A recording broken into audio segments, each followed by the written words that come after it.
Hello, Delft Center. Today's topic was suggested by one of my viewers. So welcome to Steampunk 104, the right to bear arms. Now, there are a lot of places that you can get, build, make, adapt weapons for your steampunk persona and costume. The most popular one is, of course, Nerf.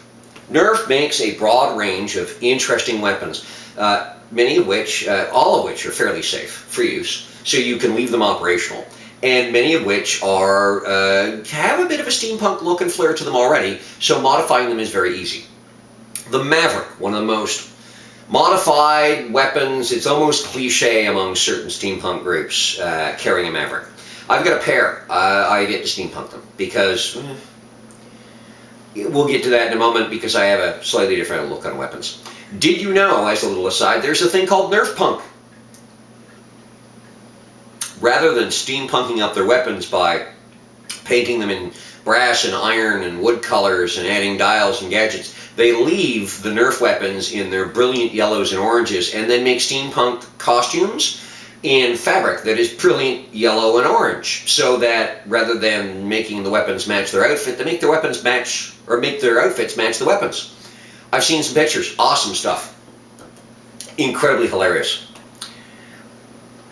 A lot of people carry guns of one sort or another.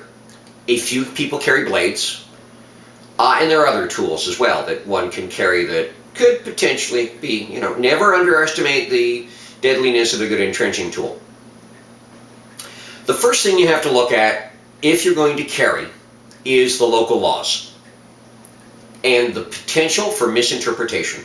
There have been people who have been taken to court and banned from carrying even fake toy guns as part of their costumes for X number of years because somebody, a mainstream person in a parking lot, somebody walking past, took it the wrong way. I was at a science fiction convention years ago, and we shared the hotel with the retirement party for a police officer who had been from the United States. So a lot of American cops came out. Well, of course, this was very when steampunk caught on. But a number of us were carrying very obviously fake weapons. Mine was made out of, a friend of mine made it, Fantastic Creations, go look him up, he's an amazing guy. Out of wood and bits of metal and the flash from a camera flash, and that was about it. The lens from a photocopier. As I'm getting ready, I had already tooled around with the whole look on, and I went up to the room to have a drink and relax, and there's a knock on the door, and there are two uniformed police officers saying, could we look at this, please? Because there are cops in the hotel. So even fake weapons are taken very seriously.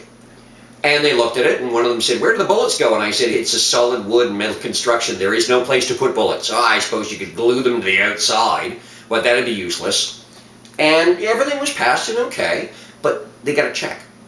Check with law enforcement. Check with the convention you're going to, or the event you're going to. The more public it is, the less you may be allowed to carry, unless your prop weapon happens to be obviously very fake.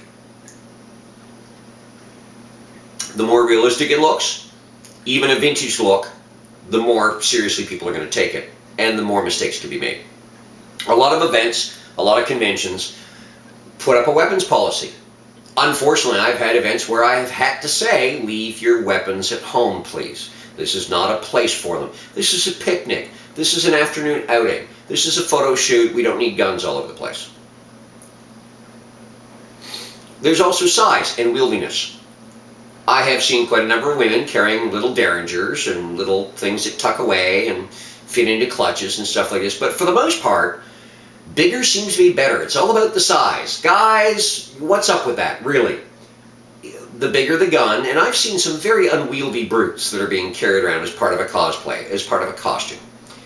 Consider what you're doing. Consider that you may be in a crowded convention space and this is going to get in the way and accidentally hit people. Consider you're going to a dance and you're going to have to put this down somewhere.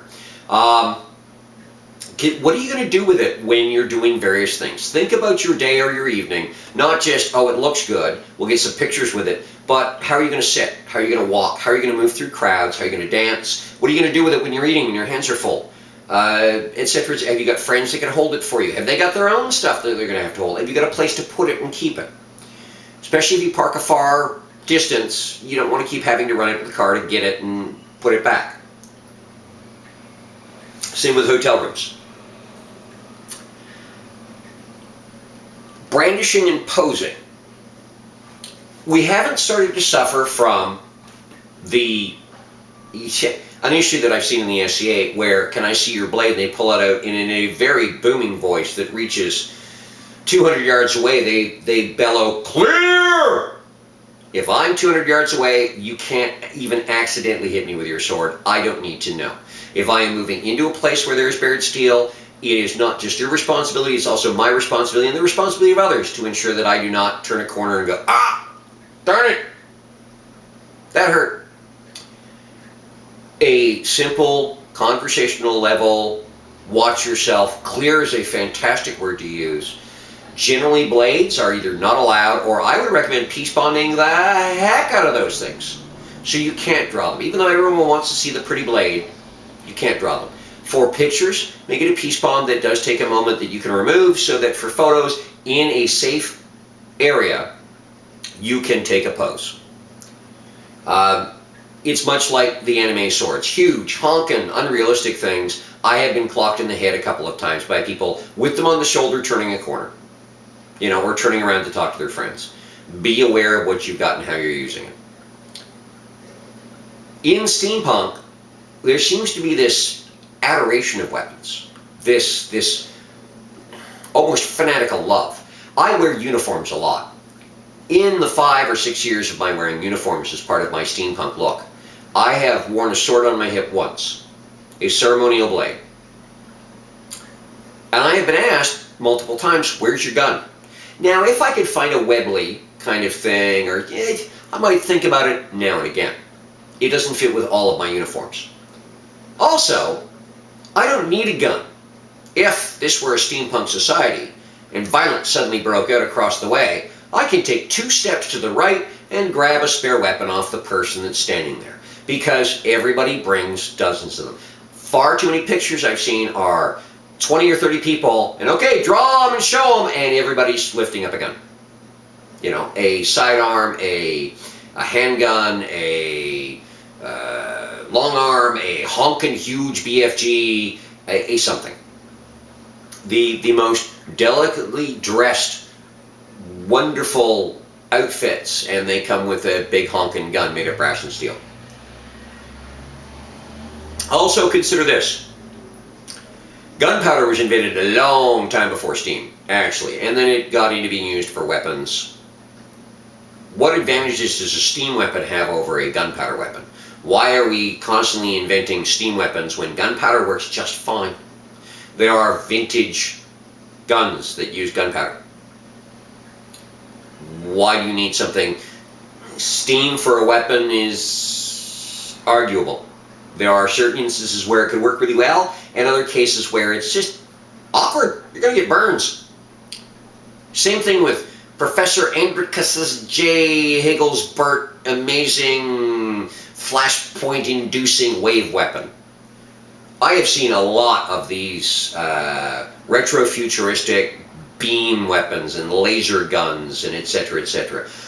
I would think in a steampunk world, in common society, they would be rare, unusual, not often seen. Instead, I find that apparently anyone on the street in this steampunk society can have one strapped to their hip. I'm wondering that, entire buildings have not been disintegrated during some duke out on the main street of London between 2 people that are just not getting along and they both pull their amazing beam weapons. Weapons are a fun thing to work on. A lot of makers enjoy it. It is a challenge, as much as anything else is. I went to a steampunk convention in Detroit last year, and they had a maker's room. And they had, it must have been 30 to 40 foot of pegboard up, about 8 foot high, on which they could display all of the stuff they had made. As I remember, there were a couple of helmets. There were 3 or 4 guns, and there must have been close to 40 musical instruments, predominantly guitars. for me, I enjoy it. It's a healthy representation. If it was a wall of guns, I might look. I might play a little bit with the ones that fascinate me. But a wall of guitars? Oh, I was in heaven. Here's something to consider. You don't need to go armed. If you're an adventurer out in the wilds of deepest, darkest Africa, hunting for the source of the Amazon. Is the Amazon in Africa? Or is that in South America? Regardless, if you're a soldier on the field, and if you are, make sure your outfit is not pristine and clean. It's a little, gussied up with a bit of dirt, spit, grunge and gunge. If there are reasons to carry a weapon, look at your character, if you cosplay to that extent. Look at your costume. Consider why would you carry it, and why at a ball would you have a weapon on your hip. A sword gets in the way of dancing really, really badly. A rifle that you have to sling on your back is going to make it difficult to sit. It's going to make it difficult to, maneuver through tight crowds. And it's gauche. Would you bring a hunting rifle to a spring festival? Why? So next time you want to arm up your steampunk persona, give it some thought. Why would you do it? And why would you not?